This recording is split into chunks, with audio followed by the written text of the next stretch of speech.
Hello. Hello. Welcome to Drunk K-Pop, the show where we watch K-Pop and get wasted.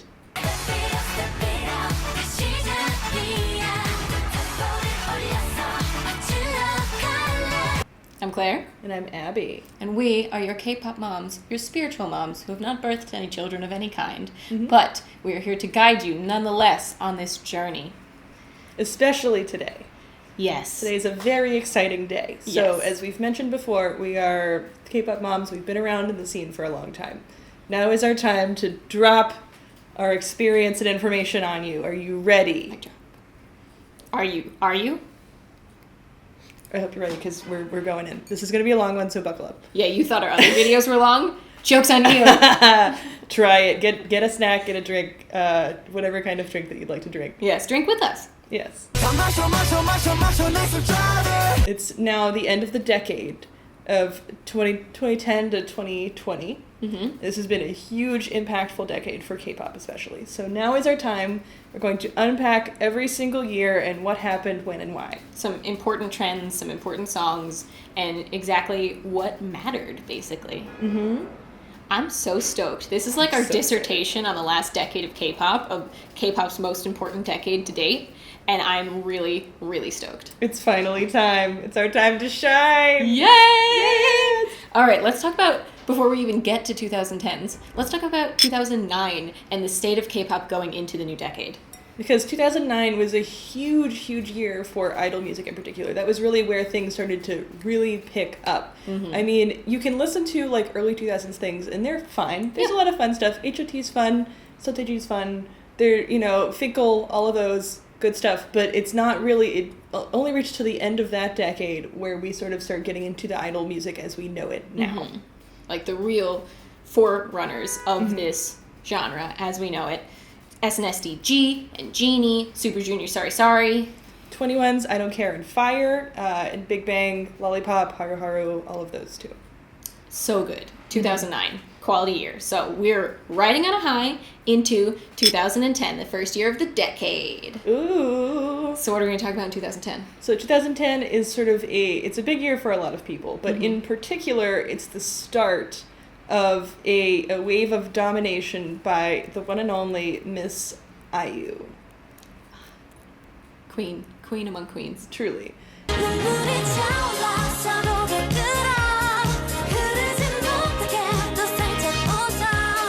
She genuinely, she debuted before that, but it was in 2010 when she released Good Day, which sort of took things to a whole new level as far as her career and as far as, idol music and idols being able to sing live. That was a huge deal. Beforehand, there was just sort of this general image of idols don't sing live. They're performers, and that's fine. They're not vocalists, whereas she did the famous 3 notes in Good Day, which came out in 2010, and it really solidified her impact as no, K-pop idols can be artists, can be vocalists and performers.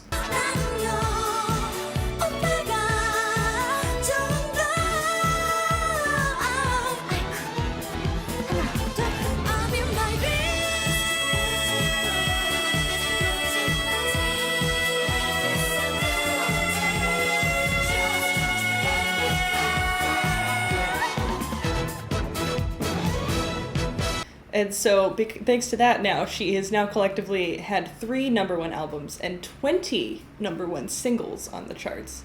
And she's one of the best-selling solo artists ever. Just at all. Just in total. And as far as Billboard charts, she's had 10 number 1 songs on the Billboard K-pop Hot 100 in the past decade, which is more than any other artist or group of any kind. Queen among queens. So for each decade, we have honorable mentions because you can't narrow these years down to just one thing. So as honorable mentions for this year, in particular, SHINee's Lucifer. It was very impactful for me getting into K-pop in the first place, as well as I feel like a lot of people were. Mm-hmm. That was really what drew me in as well to listening on repeat and really investing myself in K-pop. Yes. Super important. Another really good one, Miss A's Bad Girl, Good Girl. It's such a, I'm still to this day, the moment that the You Don't Know Me comes on, immediately I jump into the dance. I can't not. Just shut up, boy. You don't know me. Oh, so good. And the amount of, like, and all the boy groups covered it, and it was so fun. It's so fun to just be able to, like, roll around on the ground and be sexy. Great debut. Yeah. Another one is After School's Bang. Super great. So fun.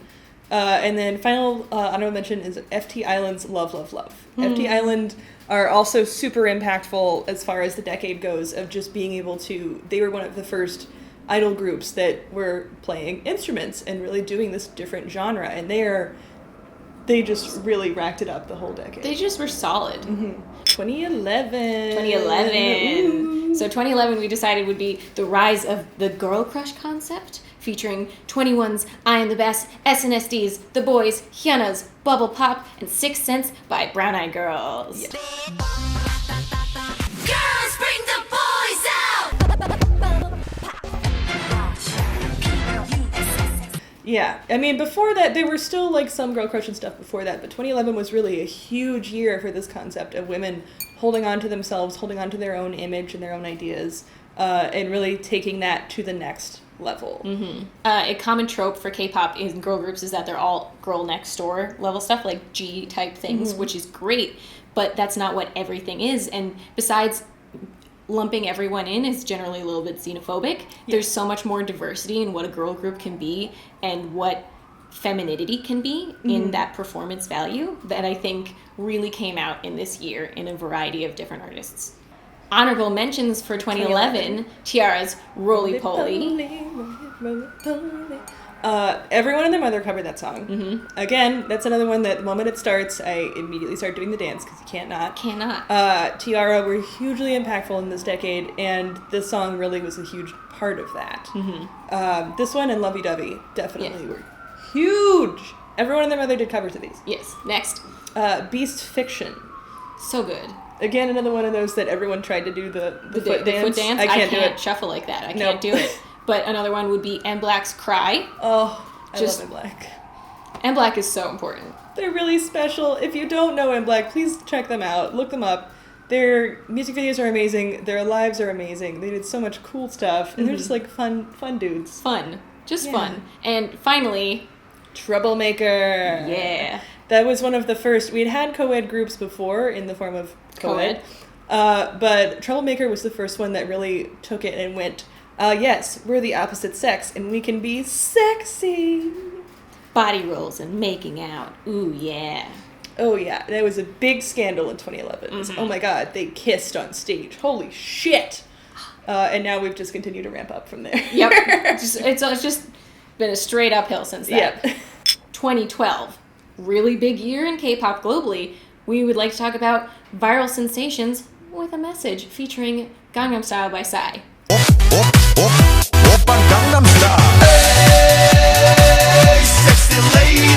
The first thing you think of when you think of 2012 is Gangnam Style. That song really, I remember it came out in like July or something. It came out in the middle of the summer, and I remember really enjoying the music video and being like, wow, this is so fun, ha ha ha.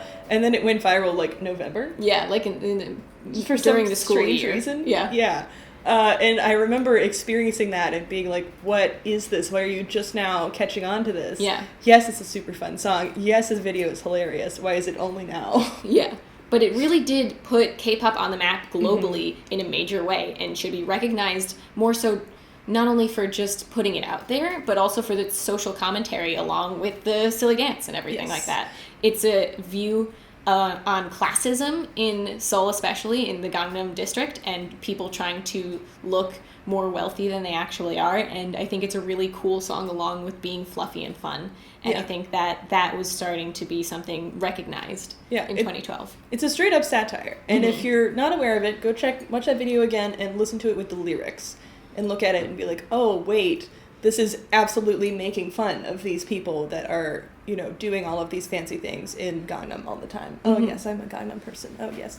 And understanding that this is sort of the moment where we were like, oh, just being rich isn't that cool. Like, people are still stupid, even if they're rich. So, like, that's kind of a fun angle to take. Yeah. Honorable mention, number 1, 2012 honorable mention, the one and only Busker Buskers Cherry Blossom Ending.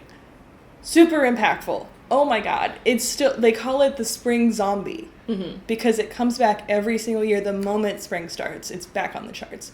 every year since its release. It's such a beautiful song, and it's such a calming, comfortable song. It makes you want to just, like, lay on a grassy hill somewhere and feel the breeze. Yeah. Go find a knoll, play with some fairies or something. I don't know. Exactly. Yeah. But I really like it. I think you guys should go listen to it immediately if you haven't heard it, because a lot of people who listen to a lot of mainstream K-pop have missed Busker Busker. And I think it's super, super good, and you should go right now to YouTube. One of my all-time favorite moments is, it was EXO versus BAP, I think, for Mama Awards in 2012, and it was a huge, like, all over social media, it was like, no, EXO's gonna win, no, BAP's gonna win, it was like Rookie of the Year, I think, and then the award went to Busker Busker.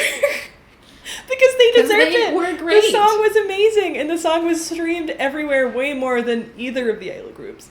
And it was like, you have to be aware of that. If you're an idol fan, like, you have to be aware that there are this is a country full of music of various types. You have to be aware of that. Yeah. So, super important. Let's rapidly go through our other honorable mentions. Infinite, The Chaser. SHINee, Sherlock. Guyan, Bloom. Definitely check out all of those options. Amazing. So, 2013 is a huge deal because that's when we started... I mean, K-pop in general has always been known for being experimental and, like, trying new things. 2013 is when we started going, oh, you like this genre? Fuck it. And just, like, flip it around. A key example of that is SNSD 's I Got a Boy. I got a boy 멋진, I got a boy 착한, I got a boy handsome boy 내 맘 다 가져간. There are 6 different genres in that single song. The BPM alone changes 4 times, I think. They call it out in the song. Yeah. Let's bring it back to 140. It's true. Don't stop. Let's bring it back to 140. That's a perfect example of showing that K-pop isn't technically a genre unto itself. It's a language-defined subsect of music, and there's a lot of variety within that. And I think that more so than a lot of Western music that was coming out at the time, K-pop was taking from everything and taking influences from all directions and pulling them in and experimenting. Yeah, and it's amazing to be able to listen to 5 different genres in this same song. And that's something that I can't find in a lot of other genres of music. So that's something that's always stuck out to me in K-pop, because really from this point onward is when people started being like, oh, let's try something different. Let's do something different, which is fun. I like not knowing what's going to come out. Yeah, and I like being surprised. And K-pop is consistently sensational in the truest sense. And I think that this really defines that. Honorable mentions for 2013. Yeah. FX's Rum Pum Pum. It's just a great song. It's got a really cute metaphor in it with like a really love wisdom tooth problem being a metaphor for love, and it's just really great. It's good wordplay. You should really look up the lyrics because it's a lot of fun. Oh yeah. EXO's Growl. Yeah, so catchy. And I think the beginning of them being taken seriously. Yeah. I mean, was it Growl? Well, I thought so. Growl was meaningful for me taking them seriously. It wasn't, I think it was toward at least the end of their, like, we're doing animal metaphors. Yeah. It was the last of their animal metaphors. So the general public was sort of still like, what the fuck? But also, it was a fun song, so they were like, I know what's going on, but Lee Hyori's Miss Korea. You need to listen to this. You might not have heard of it. Please go listen to it. Lee Hyori is an icon on every level, and this song makes me cry every time. Even though it's not meant to be like that sad, but it's really emotional. It's touching. Yeah, it's about the status of the way women are treated in Korea and how they see themselves in the general status quo. And it's the whole concept. If you don't know, the song is about making you sing it to yourself. Because she says, "I'm Miss Korea. I'm the most beautiful, wonderful person in the world," and the idea is to make you sing it to yourself. I'm just like, oh. Mom. We love self-love. Oh. And finally, Shinhwa's This Love. They had a comeback, and they're just the grandpas of K-pop, and it's great, and they're amazing, and they do a great job with everything, and it was just a fun EDM-ish time. Oh, yeah. And also it like went viral in the anime community for a hot minute. Oh, with yeah. The Attack on Titan. So that was fun. Just some niche content there. We love niche content. We love niche content a lot. 2014! The rise of Korean hip-hop and R&B, featuring my favorite choice, which is why we're featuring it, Zion T's Yanghwa Bridge. 가자 아프지 말고 아프지 말고 Yeah. 2014 is really where Korean hip-hop started taking its own stand and kind of getting into the popular music, into the charts. Before that, I mean, hip-hop is still around. Hip-hop has been around since the 90s in Korea. Yeah. Which we can do a video on that another time because I have a lot of information about it. It's super interesting. 2014 is where it really started to merge into the mainstream media. With the rise of Show Me the Money 4 is a huge one. Unpretty Rap Star. We're not a team. This is a competition. 이거 competition이야. We had more idols that were releasing things. We had Zico did his solo debut as well as his mixtape the year before. That was the first time any idol had released a mixtape. So it was a huge moment for people to be like, oh, wait, you know, hip-hop's kind of fun. You know, we're kind of into that. Okay. Yeah. And another angle you could take on it is 2014 was also the year of the Sewol ferry tragedy. So roughly 300 students were on this ferry on a trip, and the ferry sank in the middle of the sea. And it really went on. It was super traumatic to watch happen, and I'm sure it was even worse for actual Koreans living in the country experiencing that as a national psyche. But something that is sort of noticeable is that people tend to lean towards hip-hop and R&B music when they're less trustful of like their government. So R&B is very comfortable and very soothing to listen to, and hip-hop is a lot more like angry. So it was a good way to express both of these feelings about this horrible tragedy that happened and the dissatisfaction nationwide of what happened there. And it's very much a reactionary thing in some ways, so we would correlate those two things together. On that note, so we have 5 honorable mentions for this year. In particular, I definitely want to recommend the song The Light by the group The Ark. The group ended up disbanding a little bit after that because the song didn't do as well as they expected it to, which is stupid. Because the song was fantastic. The music video is fantastic. It will make you cry, definitely. Is, like, I'm literally crying just thinking about it. Yeah. It's very emotional, and it's related to the Sewol ferry tragedy, and you should definitely check it out. It's super important, and just do it so that you can feel like you have a better understanding of the emotionality of this moment for Korea.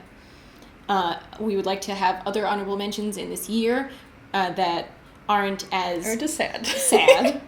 There was still some fun things that happened. Yes, such as Orange Caramel's Catalina, Sistar's Touch My Body, Block B's Her, and Taeyong's Eyes, Nose, Lips. All classics. Legitimately every single one of those is a classic. 2014 was a great year for music. 2015, recognizing Western expansion. So this is really the start of, so after 2012 was Gangnam Style, people sort of went, oh yeah, K-pop, okay. But 2015 is really when things started to really spread out more to the general mass public. And worldwide. settle there, I think. Not just like be a blip and like a YouTube sensation that goes away. Like it really took root. In particular, featuring Big Bang's Bang Bang Bang, BTS I Need You, EXO Call Me Baby, and SHINee's View. I need you, girl. 혼자 사랑하고 혼자서만 이별해. Call me baby, call me baby, call me baby, call me baby. 너무 아름다운 down view. 너무 아름다운 down view. All solid hits for each of those groups all came out the same year. So it really took us from where we were recognizing K-pop sort of as bubblegum pop and fluff, and then you put in these boy groups and recognize that they actually have followings internationally. You got to take this more seriously, man. Yeah, and these songs really took off. I want to say probably a lot of the current younger K-pop fans probably got into it around this year. A lot of these really caught fire all over the internet. And some 2015 honorable mentions are 4 Minutes Crazy. Got 7 just right.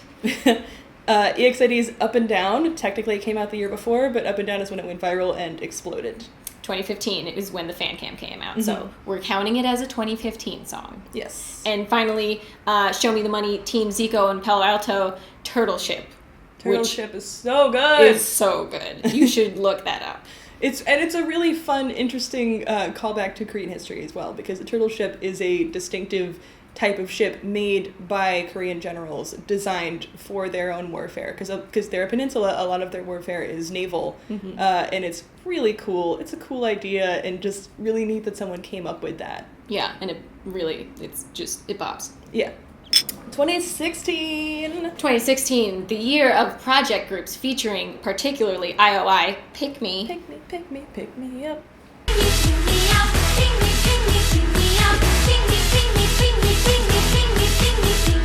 Mnet, along with other media content producers, led the way in new variety of K-pop in the project group. Produce 101, the show that Mnet makes, was revolutionary in the sense that groups have exploded in popularity based off of televised events, and survival shows along with that were also really big. There are notable groups besides just Produce 101's, groups like IOI, 101, X1, and IZ*ONE, which are huge and have all gotten awards and things like that. But other survival shows include Twice, Akmu, Monsta X, Icon, 17, and more. It's just more and more and more. And these are particularly interesting because these shows are designed to get the general public emotionally connected to individual members of a group, which is something that's unique to K-pop in particular. Like, we've tried it a little bit in Western stuff as far as, like, One Direction and things like that, but it really is a large part of the K-pop genre, is the experience of connecting emotionally with a group or an individual member and wanting to feel connected to their journey as an artist. Yeah, literally, like, who's your bias? Yeah, that's not a thing that you really find in many other genres. No one's ever asked me who my One Direction bias is.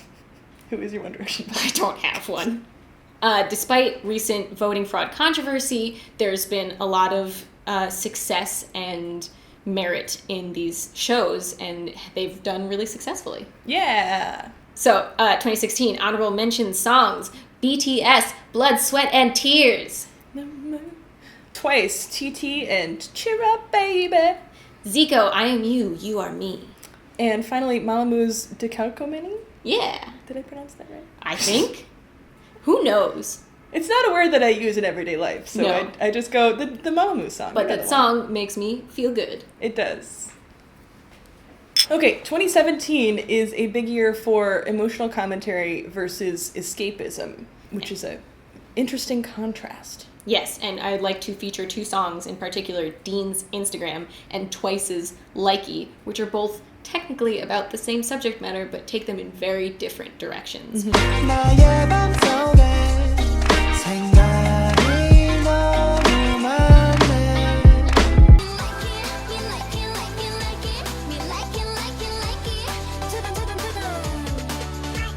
One with a message about isolation and loneliness and social commentary. One that is fun and light and joyful. Hit the heart button. Heart, heart. Yes. So it's interesting that really in 2017, this is, again, some of this is related to BTS making this sort of a more everyday thing of idols making social commentary and talking about it in their songs. 2017 had a lot of these. It was a big deal for people to be like, oh, we can actually talk about things. We don't just have to be pretty people dancing on stage. We can talk about important topics and bring light to them. Yeah. I think there is value in both. K-pop can be sensational and performative. It can be visually entertaining and fun, and that's great. Look at Jopping. Jopping is so fun. That's not 2017, but I think it's a really good example of just fun times K-pop. But I think having that message, on the other hand, having that social commentary, giving a generation a voice is really crucial to participating in society. And I think that K-pop has done that really well for especially Korean millennials. Yes. Yeah, doing a good job of fleshing out, like, okay, we're pop music at the end of the day, but, like, we can still get into the important stuff that matters. 2017 honorable mentions. Red Velvet. Velvet. Red Velvet. What? Are you almost done there? Yeah, almost done. This is my third class. Red Velvet's Red Flavor. Anyways, BTS Spring Day. It took me a long time to know that the actual name of that song was, because I just knew it as the Boko Shipta song. This is the important part, is the Boko Shipta. Taemin's Move. Just iconic. Oh my god. I still just stop and think about it and go, damn. Wow. And Sunmi's Gashina. Yeah. So good. 2017, a lot of good stuff. 2018 and the Years of Tears! Emotions! Featuring iKON's Love Scenario, BTS's entire album Love Yourself Tear, and SHINee's entire album Story of Light, particularly. 사랑을 했다 우리가 만나 지우지 못할 추억이 됐다. So, 2018 was a big year for emotional, poetic lyrics, in particular, Love Scenario. Pretty much any Korean friend of ours that we've talked to about this, even if they're not like huge on K-pop, they'll listen to Love Scenario and be like, wow, the lyrics are so poetic. Yeah. And it's something that can't really be explained in English. It doesn't really translate very well. Yeah. So it's just really lyrical, really beautiful, and It's a melancholy of it. But I also think many popular songs this year were focused on lyricism and emotionality and melancholy and grieving even in a way that there was particular attention paid to it by even international audiences, because at this point K-pop has been big enough that people are looking up lyrics and translations in their own languages so that they can better understand the songs of their favorite groups and artists. 2018, a particular, it was in general a melancholy year. There was a lot of this emotion going on. But in particular, part of it that isn't, we can't necessarily commute this to the entire year, because, I mean, not everyone was in that same space, but part of it was due to the loss of SHINee's Jonghyun at the end of 2017. So a lot of SM artists in particular, and other artists that were close to him, released lots of music that was more emotional and more like reaching out for someone and sort of a message to him or to his fan base and to his family. And that was special. Yeah. It was a special part of the year. And SHINee themselves paid tribute in Story of Light, a lot of which has influence of Jonghyun in it that you can sense, but particularly the song Our Page is about them as a group together. And it makes you cry every time just thinking about it. We miss him. Yeah. But speaking of which, let's talk about 2018's honorable mentions. Number one honorable mention is Jonghyun's SHINee. Always be with you, you. Always be with you. The album, listen to Poet Artist. Even if you're new and you don't know anything about SHINee and you're just kind of confused, look up Poet Artist. Check out this album. It is a masterpiece. It's so beautiful. It was released posthumously, but it was actually really lovely because it felt very comforting. And it's just beautiful. The whole thing is just beautiful. And also the sales for the album go to the SHINee Foundation, which his family made for him, that is to help young artists that are looking to build their careers and learn more. And that's really lovely. Yeah. Some other really important songs of 2018 that aren't necessarily in this emotional melancholy space. trend. Really, none of the rest of these are emotional. But they're still good songs. They're fun. Pentagon, Shine. Momoland, Boom Boom. Blackpink's Doo Doo Doo Doo, which I believe was the first K-pop group song to hit 1 billion views on YouTube. Which is huge. Huge. So crazy. Another honorable mention is G-Idol's La Ta Ta. Super great debut. Oh, amazing. Like, honestly, hands down, one of the best debuts. And finally, This year, 2019! So, 2019 is the year of global explosion of K-pop, in particularly featuring BTS, Boy With Love, and in general, the BTS stuff. yeah.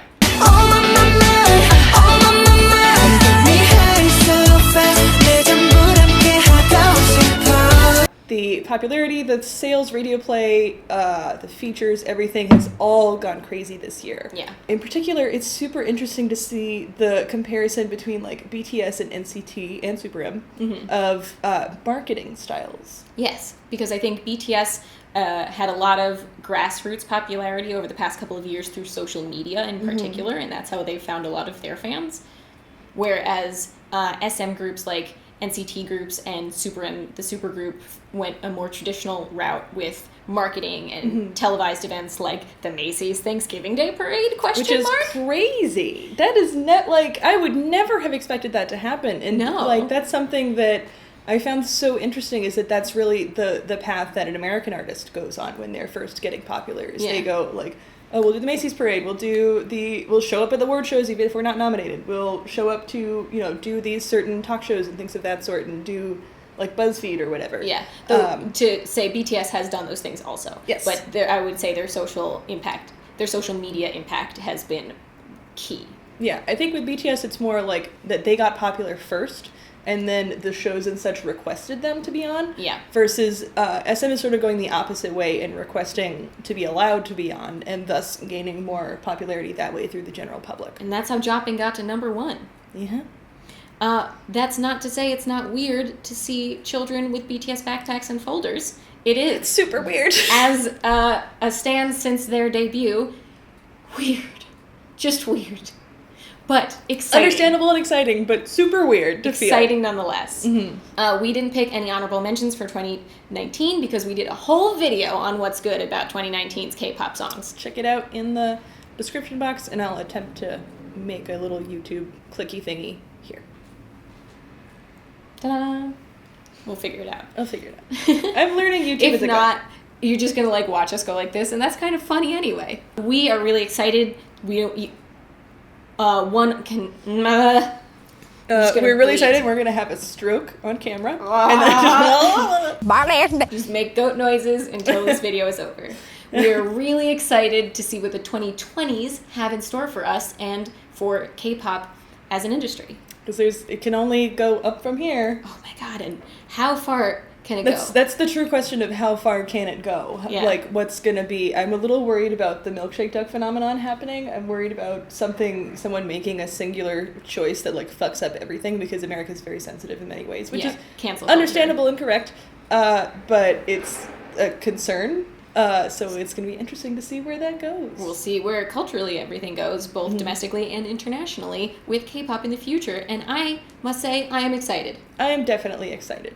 I would definitely recommend, as we go on into the future, please make sure to do your homework with your K-pop excitement. Make sure to check out some of these older groups. Also, just like do some reading on Korean culture. Learn about their history. If you expect them to know yours, you should know theirs. Mm-hmm. You don't need everything, but just like a general history. And also, it's interesting. It is. It's fun to learn. Yeah. Yeah. We love being multiculturalism. Yes. We love being multiculturalism. We love being the concept of multiculturalism. Multiculturalism. So thank you so much for joining us on this literal K-pop journey through the entirety of the decade. Super fun. I had so much fun doing this. Yeah. We would love it so much if you could tell us what your reactions are to perhaps each year, to what our opinions on the trends of K-pop were over the decade. What do you think of our commentary? What commentary do you have that we might have missed? What artist do you consider the big artist of the decade? To be fair, we did narrow ourselves down to roughly four artists per year, and try to do 2 boys and 2 girls just to like be even. But there are many, many more. Feel free to throw them in the comments if you want to shout out your favorite group. Yeah. We'd love to hear what you think was a really great song, because it's just fun knowing what everybody else loves. It's really fun to listen to, like, talk and reminisce and think about it. It's so fun. That's the best part of being old K-pop stans, is being able to, like, look back on things. And even if you're a new stan, it's fun to learn about older stuff and be able to really appreciate everything for where it's come to where it is now. On that note, please remember that we are adults of drinking age. We have water and snacks on standby. We have more drinks on standby as well. Heck yeah. Please make sure, if you are drinking along with us, make sure to do so in a safe way. Take care of yourself, because we want you to. Please subscribe to our channel and hit the bell button to be notified of anything we post in the future. We would love it if you would do that. We're going to try to do a lot more. We're going to try to be more timely with our reactions. We're working on it. 2020 resolution. The 2020 resolution attempt to get reactions out within like the week of them coming out. Fingers crossed. Attempts will be made. Within the month for sure. Yeah, within the month for sure. We'll do our best. And yeah, make sure to check us out on Twitter as well, because we like to post a lot of stuff there as well. And we would love to talk to you. Yeah, you can find that in the description. Yeah. And remember, drink responsibly. Happy 2020. Happy 2020 New Year. Woohoo. Click for the new year. New Year. Yay. Yay.